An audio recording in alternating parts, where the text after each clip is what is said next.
तो दोस्तों मेरा आज का ये वीडियो 12th क्लास के स्टूडेंट्स के साथ साथ उन सभी के लिए है जो ये जानना चाहते हैं कि रशिया ने कब कब किस किस तरीके से भारत की मदद की और किस प्रकार रशिया या रूस भारत के लिए दुनिया से और अमेरिका से अकेले ही लड़ गया। और मैं ये दावा करता हूँ कि आप इस वीडियो को अगर ठीक से पूरा देखेंगे तो ना केवल आपको नॉलेज मिलेगी बल्कि आपको नॉलेज बड़े इंटरेस्टिंग तरीके से एक इंटरेस्टिंग फैक्ट्स के जरिए मिलेगी और आपको देखने में बहुत मज़ा भी आएगा।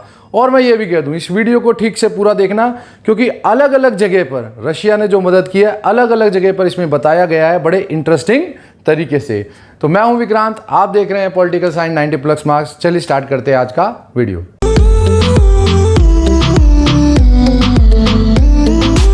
तो 12th क्लास भारत सोवियत संघ के संबंध में पहली बात आती है राजनीतिक संबंध। जो हम पढ़ रहे हैं इसमें कई पॉइंट आएंगे। पहला पॉइंट आएगा राजनीतिक संबंध कैसे थे। तो भारत और सोवियत संघ के राजनीतिक संबंध सदैव से बहुत अच्छे रहे हैं। हमारे संबंध 1950 से कायम है और आज 2020 चल रहा है। 70 साल से भारत के संबंध सोवियत संघ के साथ, यूं कह लो कि 1991 तक सोवियत संघ, उसके बाद रूस, बहुत अच्छे संबंध रहे हैं। बहुत अच्छी अंडरस्टैंडिंग समझ के साथ आगे बढ़े हैं दोनों देश। और यूएसएसआर ने विभिन्न मौके पर भारत की मदद करी है। सोवियत संघ ने ऐसे बहुत सारे राजनीतिक मुद्दे उभरे विश्व राजनीति में जिनमें भारत की पूरी मदद करी। सबसे पहला कश्मीर मुद्दे पर। अच्छा, अभी आपने सुना होगा जब धारा 370 हटाई गई थी। करंट मुद्दे बहुत ज्यादा पूछे जाते हैं इसलिए बड़े ध्यान से सुनना। जब धारा 370 भारत ने हटाई थी तो चीन, पाकिस्तान नहीं, चीन ये मुद्दा यूएनओ में लेके चला गया कि नहीं भारत ने गलत हटाई है। लेकिन सबसे बड़ी बात देखो कि अमेरिका ने, भले ही भारत अमेरिका से हथियार खरीद रहा है, इस पे वीटो नहीं लगाई। वीटो किसने लगाई? रूस ने। रूस ने अपनी वीटो का इस्तेमाल किया और तुरंत एक बात, उनके जो वहां के राजनीतिक व्यक्ति गए थे यूएनओ में, जो प्रतिनिधि गए थे, उन्होंने सीधा एक ही बयान दिया, यह भारत का आंतरिक मामला है और रशिया इस मुद्दे पर कोई बात नहीं करना चाहता और यहां यूएनओ में हम होने देंगे। तो रूस के साथ हमारे संबंध किस गहराई के साथ जुड़े हुए हैं इसको समझना चाहिए। और ये वही एक विरासत है क्योंकि रूस सोवियत संघ का उत्तराधिकारी बना, तो सोवियत संघ ने भी बहुत मदद की भारत की। अब इसको कश्मीर मुद्दे से एक एग्जाम्पल दिया। इसके अलावा 1971 में जब भारत पाकिस्तान का युद्ध हुआ, भारत का पाकिस्तान से जो 1971 का युद्ध हुआ, तब भी अमेरिका ने कोई कमी नहीं छोड़ी थी कश्मीर मुद्दे पर भारत को घेरने की। लगातार एक ही रात में, क्योंकि यहां जब रात होती है तो वहां दिन होता है, तो वहां दिन में यूएनओ में कार्रवाई चल रही थी, वो भारत में रात चल रही थी। लगातार एक ही रात में 2 से 3 बार प्रस्ताव लाया कि कश्मीर को छीनकर पाकिस्तान को दे दिया जाए। लेकिन रशिया ने तीनों बार लगातार एक ही रात में वीटो का प्रयोग किया और उस प्रस्ताव को पास नहीं होने दिया। तो कश्मीर मुद्दे पर सोवियत संघ ने सदैव भारत का साथ दिया है और एक ही रात में जब 1971 में वीटो का प्रयोग करने की कोशिश की गई तो उसने नहीं होने दिया। दूसरा, गोवा और दमन और दीव के मुद्दे पर आप सबको शायद ये पता है कि गोवा और दमन और दीव ये जो क्षेत्र है ये पुर्तगाल के नियंत्रण में थे। ये अंग्रेजों के या ब्रिटेन के कब्जे में नहीं थे ये क्षेत्र। तो अंग्रेज जाने के बाद भी ये वो उनको छोड़ नहीं रहा था, पुर्तगाल छोड़ने को राजी नहीं था। 61 में भारत ने सैनिक कार्रवाई करी और पुर्तगाल से ये क्षेत्र छीन लिए। तो इसका बड़ा विरोध किया गया कि नहीं भाई भारत ने गलत किया है। लेकिन सोवियत संघ ने फिर से इस मुद्दे पर भारत का साथ दिया और कहा ये क्षेत्र भारत के हैं और भारत को पूर्ण अधिकार है काम करने का और सोवियत संघ भारत का साथ देता है। तीसरी बात, 1965-71 के युद्ध के 65 और 71 ये भारत और पाकिस्तान के वो 2 युद्ध हैं जिनमें पाकिस्तान को ये पता चल चुका था कि बेटा अब तुम जीत तो कभी सकते ही नहीं। 65-71 के युद्ध में भारत को पूरे विश्व ने घेर लिया। अमेरिका, ब्रिटेन, फ्रांस, चीन, ये सब पाकिस्तान की तरफ, सारी महाशक्तियां पाकिस्तान की तरफ। अकेला सोवियत संघ भारत की तरफ। लेकिन सोवियत संघ ने भारत का साथ कभी नहीं छोड़ा।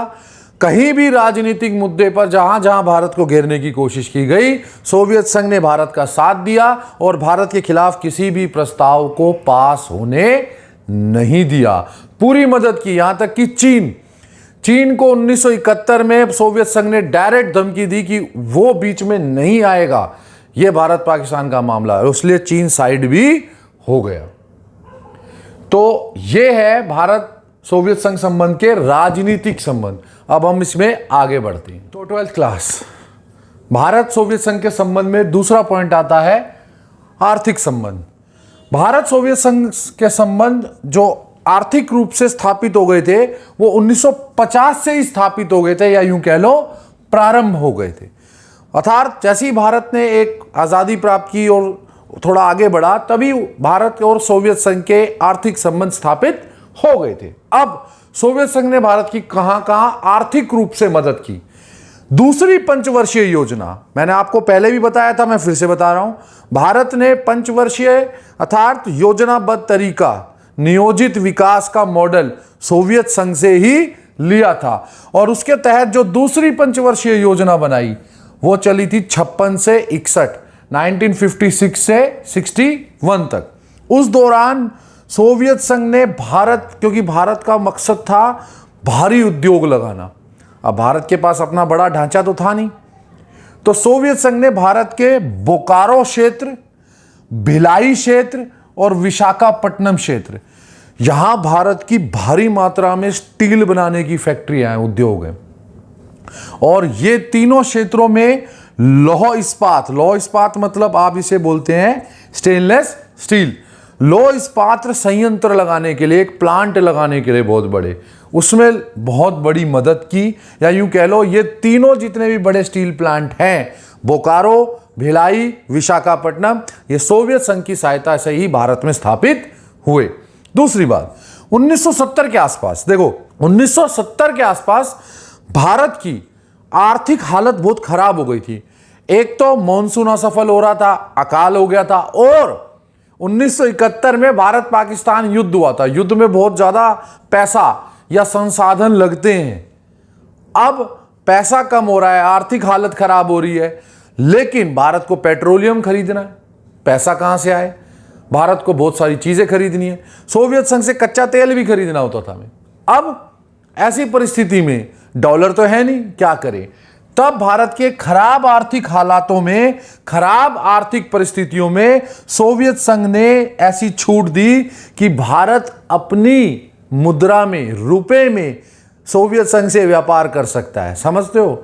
रुपए की कीमत हालांकि साख के हिसाब से कोई नहीं लेता वर्ल्ड मार्केट में, फिर भी सोवियत संघ ने ये छूट दी भारत को कि वो अपनी मुद्रा मतलब रुपए में सोवियत संघ से व्यापार कर सकता है। यह भी काफी बड़ी छूट है अंतर्राष्ट्रीय स्तर पर।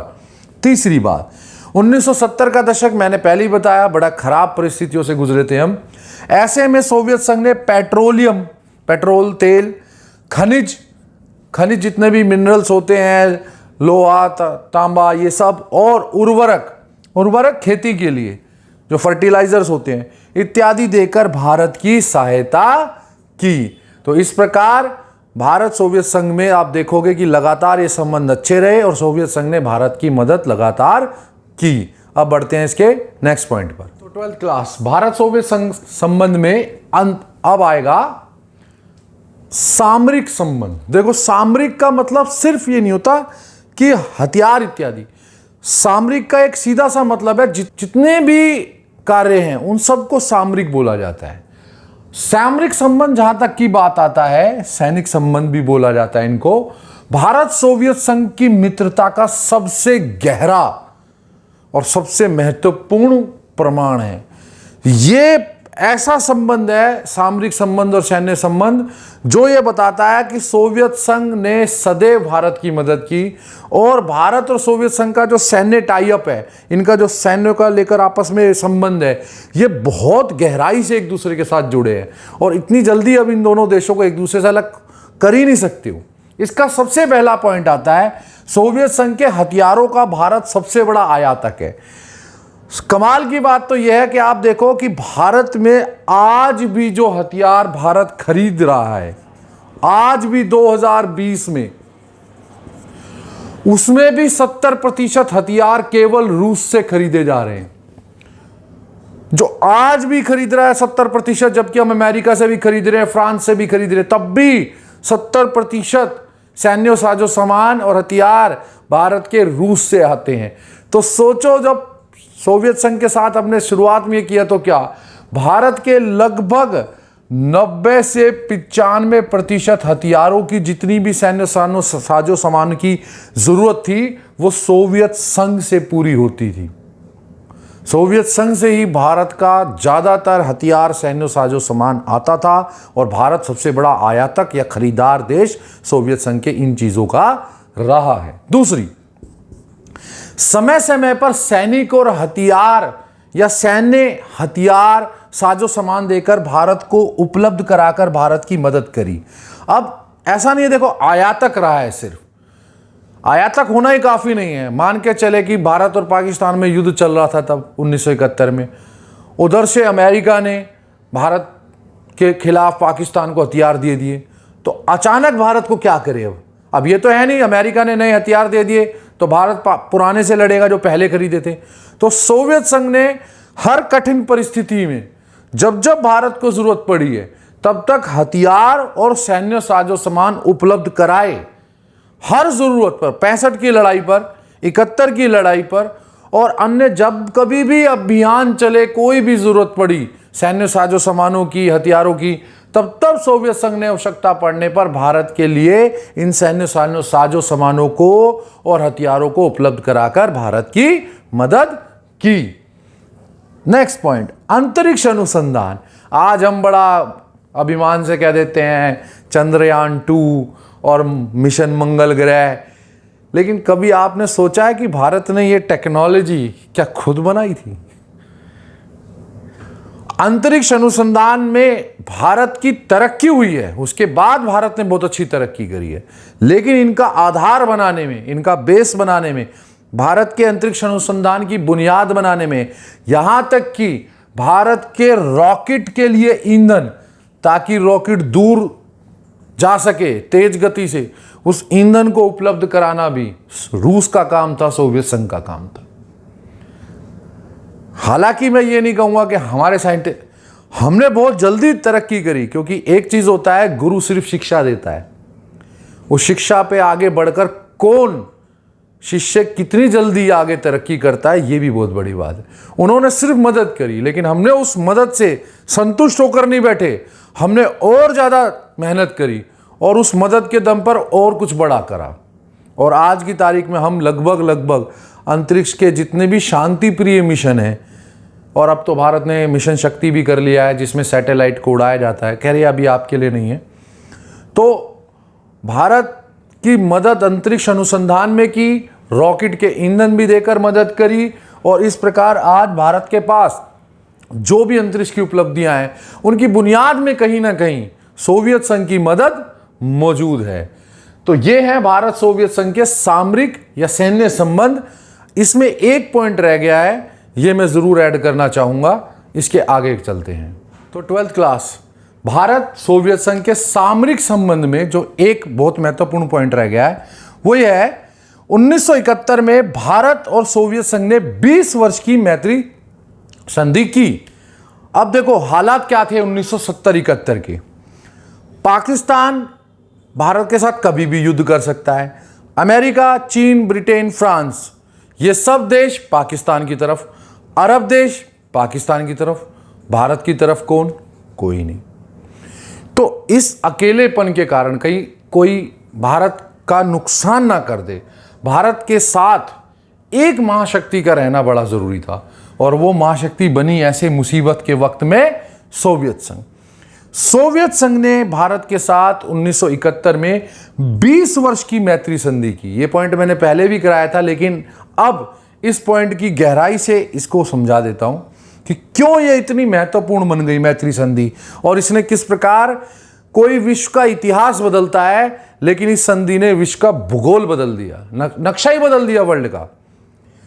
जब हालात खराब चल रहे थे तो सोवियत संघ और भारत के बीच मैत्री संधि हुई, और इस मैत्री संधि का सबसे बड़ा इंपॉर्टेंट पॉइंट, मेरे शब्दों को ध्यान से सुनकर लिख लेना, यदि भारत पाकिस्तान के युद्ध में, यदि भारत और पाकिस्तान के युद्ध में कोई भी बाहर की शक्ति या देश शामिल होता है, कोई भी, तो सोवियत संघ भारत की मदद करेगा।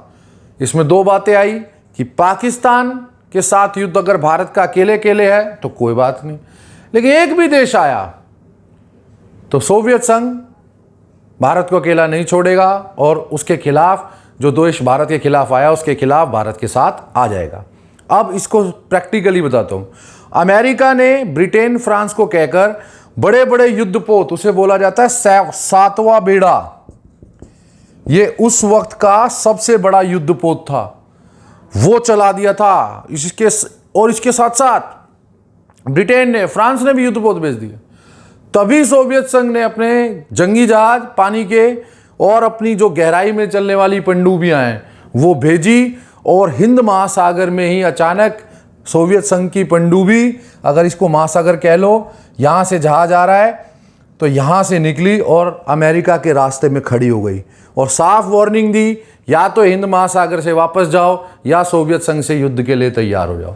ऐसे में सोवियत संघ को सामने देख अमेरिका के हाथ पैर फूल गए और वो वापस चला गया, और 13 दिन में भारत ने पाकिस्तान को हराकर उसके 1 लाख सिपाहियों का सरेंडर करवा लिया, और भारत ने ये जंग जीत ली। लेकिन अगर ये संधि नहीं होती तो शायद ऐसा होता नहीं, और इस प्रकार पूर्वी पाकिस्तान कहलाए जाने वाला एक क्षेत्र वो एक अलग देश बन गया, और भारत ने पूरे भूगोल को ही बदल दिया। तो इस संधि के बिना शायद ये संभव नहीं था। अब हम चलते हैं इसके अगले और लास्ट पॉइंट पर, सांस्कृतिक संबंध पर। तो 12th क्लास, भारत सोवियत संघ के संबंधों में सांस्कृतिक संबंध इसका अंतिम पॉइंट है, और ये बहुत इंपॉर्टेंट है और बहुत मजेदार है। देखो, आर्थिक संबंध है, चलो किसी दोनों देशों को फायदा होगा। सैन्य संबंध है, चलो वो भी एक दूसरे की मदद के लिए हो गया। लेकिन जो सांस्कृतिक संबंध दो देशों के बीच में बनते हैं ना, जब दो देश सांस्कृतिक रूप से एक दूसरे के से जुड़ जाते हैं, तो ये जुड़ाव दो देशों का नहीं होता, ये उनके नागरिकों के जुड़ाव का भी प्रमाण होता है। अर्थात जब दो देशों के नागरिक एक दूसरे के साथ जुड़ के एक दूसरे के साथ प्यार से, भाईचारे से रहने लग जाएं, तब कहला जाता है कि हाँ भी इनकी संस्कृति आपस में मिल रही है। अब भारत और सोवियत संघ के सांस्कृतिक जुड़ाव को समझो। दोनों ही देशों के नागरिक कह लो, वैज्ञानिक, बड़े बड़े साइंटिस्ट, लेखक, जो एक दूसरे के बारे में लिखने वाले लेखक, शोधकर्ता जो अनुसंधान करते हैं, रिसर्च करते हैं, जैसे पीएचडी करना, ये सब लगातार एक दूसरे के देशों में आते जाते रहे। सोवियत संघ से वैज्ञानिक, लेखक, शोधकर्ता भारत में आते रहते थे, और भारत से यही सब वैज्ञानिक, शोधकर्ता, लेखक सोवियत संघ जाते रहते थे और एक दूसरे के देशों के बारे में लिखते थे। ना केवल लिखते थे, अच्छे से अच्छा लिखते थे कि भाई भारत इतना अच्छा देश है, भारत की संस्कृति अच्छी है। ऐसे ही वो रशिया के बारे में लिखते थे कि रशिया के लोग मिलनसार है, मित्रता करते हैं, क्योंकि कई जगह देखा है कि अमेरिका अगर पहले चला था अभियान की, ऑस्ट्रेलिया में, कि भारतीयों को छोटी नज़र से देखना, लेकिन वो प्यार से, भाईचारे से रखते थे।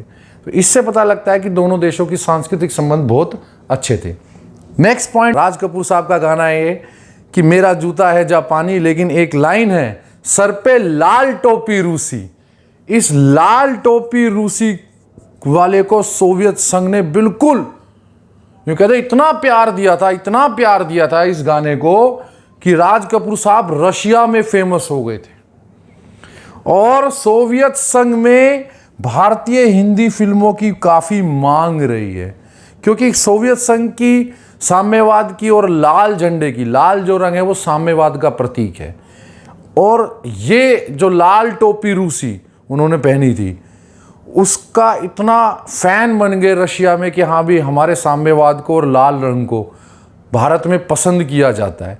यहाँ तक कि इस गाने में ये भी देखो कि मेरा जूता है जापानी, भले जूता तो पैरों में पहना जाएगा, लेकिन सर पे पहने जाने वाला एक नाम रखा गया कि हाँ हम रशिया को प्यार करते हैं। इस प्रकार के गाने का और राज कपूर साहब के बहुत फैन बढ़ गए थे इससे। तो भारतीय फिल्मों की, भारतीय हिंदी नायक नायिकाओं की, हीरो हीरोइन की, एक्ट्रेसेस की काफ़ी मांग रही है। सोवियत संघ के नागरिक बड़े फैन रहे हैं, बड़ी दिलचस्पी से हिंदी फिल्मों को देखते हैं। तो ये है भारत और सोवियत संघ के सांस्कृतिक संबंध। मिलते हैं नेक्स्ट वीडियो में। मैं हूं विक्रांत, आप देख रहे हैं पॉलिटिकल साइंस 90+ मार्क्स।